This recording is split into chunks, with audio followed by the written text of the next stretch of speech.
What are you doing? Virtual reality, man. It's awesome. Yeah, I'll bet it is. Why don't you go into the real reality of outside? Okay.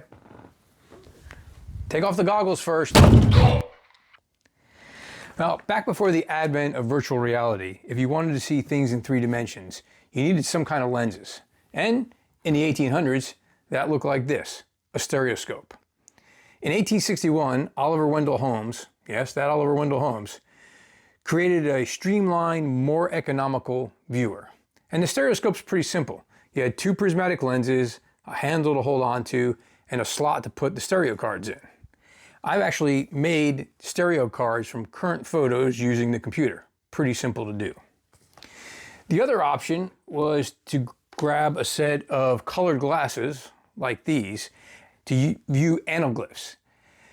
This also dated back to the 1800s. The technique would go on to be used in books, movies, TV shows, and even today in theme park rides.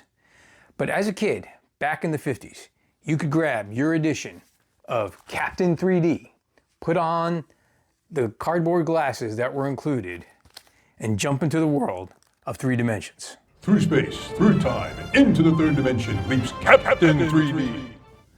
But for most of us, 3D viewing came from one of these, the Viewmaster. First debuted in 1939 at the New York World's Fair. It's basically a stereoscope, but it could accept reels. These reels consisted of 7 pairs of film transparencies that you put in, and you used a lever to advance to the next image. Viewmasters were sold at photography shops, stationery stores, and scenic attraction gift shops because it was marketed as kind of an alternative to a postcard, and was a huge success. But soon after their debut, World War II happened, and the resources to make Viewmasters became kind of scarce. They almost faded into non-existence. But the US military saw an opportunity to use this as a training aid. They purchased 100,000 sets and used it for things like aircraft identification and range estimation for naval gunners training. And as the 1950s opened, Viewmaster purchased the assets of its rival TrueView. This gave them access to something very important, the rights to Disney content, which proved especially lucrative when Disneyland opened in 1955.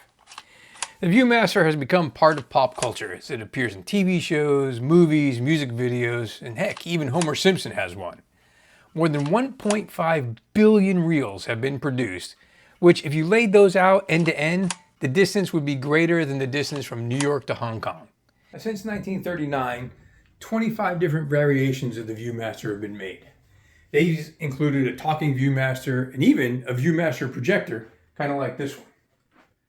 But by the 1980s, the popularity of the Viewmaster was kind of declining. Why? Because of handheld games, computer games, and those things were taking over. In the 80s and 90s, the company changed hands a few times before it was finally purchased by Mattel in 1998. And then in 2001, the plant that had originally been making Viewmasters since 1939 in Oregon finally shut its doors. Now, you can still find Viewmasters and reels out there today, and I love coming across an old reel like this one I just got from the 1960s Super Marionation TV series, The Thunderbirds, FAB.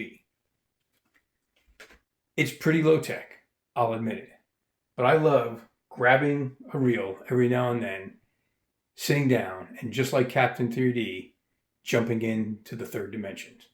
We'll see you next time on Flashbacks and Fun Facts.